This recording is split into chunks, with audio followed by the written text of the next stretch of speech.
Howdy, I'm Grey Pilgrim. Well, just to add a little bit extra spice to this, I've got a visitor with me here. This is the Tzar's Tailor. He's another YouTuber in Oregon here. And we're just talking about guns and stuff and life and things. And he wanted to look at this 1895 Winchester.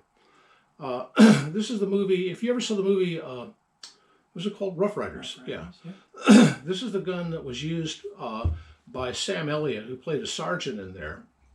And it's just a beautiful old world example of a gun. And what I really enjoy about it is when you cock it, you'll notice that the entire internals of it explodes out.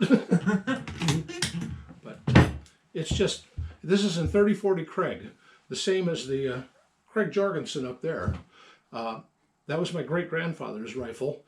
This wasn't. I bought this at a local gun shop, though I haggled him down a bit on it, as I recall. And I realized after I got it that it's got some real issues. It's got a big crack on this side and another littler one up there. And it just needs a little bit of love and care. But I've fired it once just to try it. You got to try it at least once. Well, what do you think of it? I think it's an awesome gun. I know plenty of people that would love a Russian version of one of these. Oh, yeah. That would be...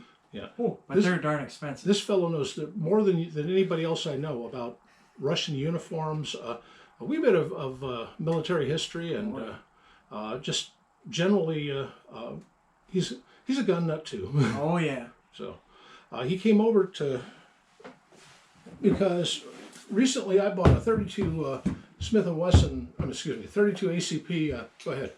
Well, it's yours. For my Nagant, and was having some trouble. I did a short on it in which it fired once and then locked up. But he's got a Nagant as well, and we bought a second cylinder for him. But his works great. Well, 6 out of 7, it works great. But one of them, it won't function. And it only functions in single action, not double. It won't even move. Well, I think it just needs to be either worn in a bit or alternately stoned. Yeah. And by stoned, what I mean is you use something like this, and basically work these ledges there. Ledges. Yeah. And then, or maybe work the ledges on here. Mm-hmm. Like, I don't know, like that. Yeah. And see if that helps at all. Yeah, tell you what, I got a spare. Where did I put it? It's in here. Well, let me stand up and get to this damn thing. Yep. There. Oh. It's in your other pants? It's in my other pocket. There you are. Oh, thank you very much. Yeah. Give it a whirl. That's a real Arkansas oil stone. That's the real McCoy. So. All right. I'll definitely be giving that a try. Yeah. Anyway, get my coffee cup. We're just sitting around gabbing. This isn't anything special. Just chatting guns. We were looking at some black powder ones and talking loads and stuff. And I don't know. I said, well, just pick a gun out of there and we'll take a look at it. Yeah, you wanted to pull it down and tinker with it. Go ahead. Oh, okay. Just. Now, how much did this one cost you? $1,000. $1,000. Yeah, but I got it at about half price. Oh my gosh! How many years ago was that? I don't know. It was at that shop you go to down in South Salem. So, Yep. So I don't want to give him the advertising, but it's just. I saw it on the shelf there, and I had to have it because it just looked so cool. And it was darn pretty. And it's in Craig, 30 government as they call it. Matter of fact, it's marked 30 government. Whereabouts? Somewhere on the thing. I don't remember where exactly. It'll be on the receiver, or maybe the barrel. I forget, but. That's a oh yeah, 30 US right there. There you go. On the barrel. Yep.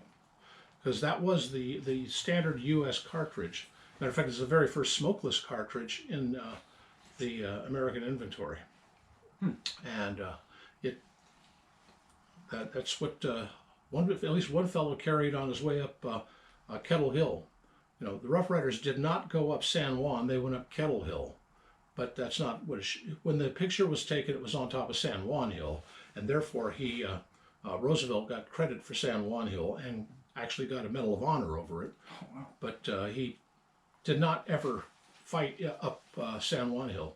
They were on the next hill over, and they did a fair job of machine gun suppressing the Spanish that were over on San Juan Hill, while the Pony Soldiers under a Blackjack Pershing came up and took it over.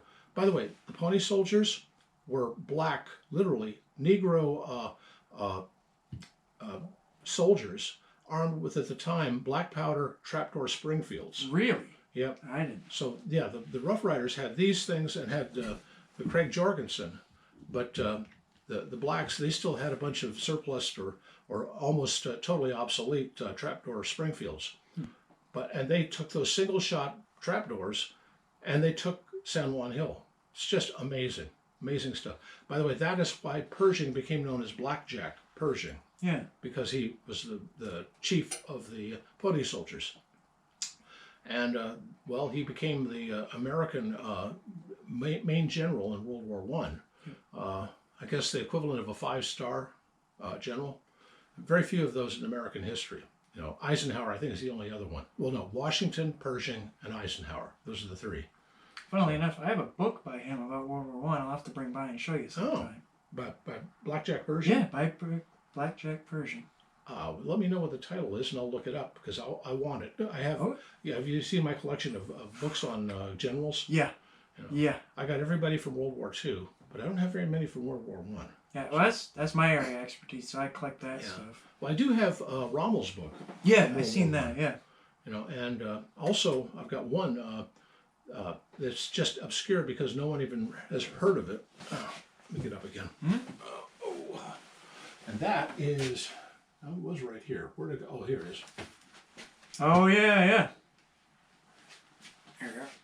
It's a book by the Red Baron, Manfred von Richthofen. His flying circus, when he got killed, do you know who took over? No, actually. Hermann Goering. Oh, really? Yeah. He had the Pour le Mérite, which is the highest honor in the German army. So did Hermann Goering. He was also a decorated ace in World War I. He's best known as the head of the Luftwaffe and one of the Nuremberg trial defendants, but and doing horrible things in World War II. But in World War I, he was one of the elites, and he had the flying circus after Richthofen did, just before the end of the war, and carried on even after Richthofen died. But Manfred was quite an interesting character, and this is just a short book that he wrote. I think he finished it just days before he got shot. Oh. So it had not been published in his lifetime. Well, he had a very brief life. Yeah, I was gonna say anybody as a World War I fighter pilot had a very brief life. They all had brief lives. Yeah. Well, anyway, just thought you guys might be interested in hearing us babble away about this and that. So, you got anything else to say? No. Well, in that case, happy trails. Trail.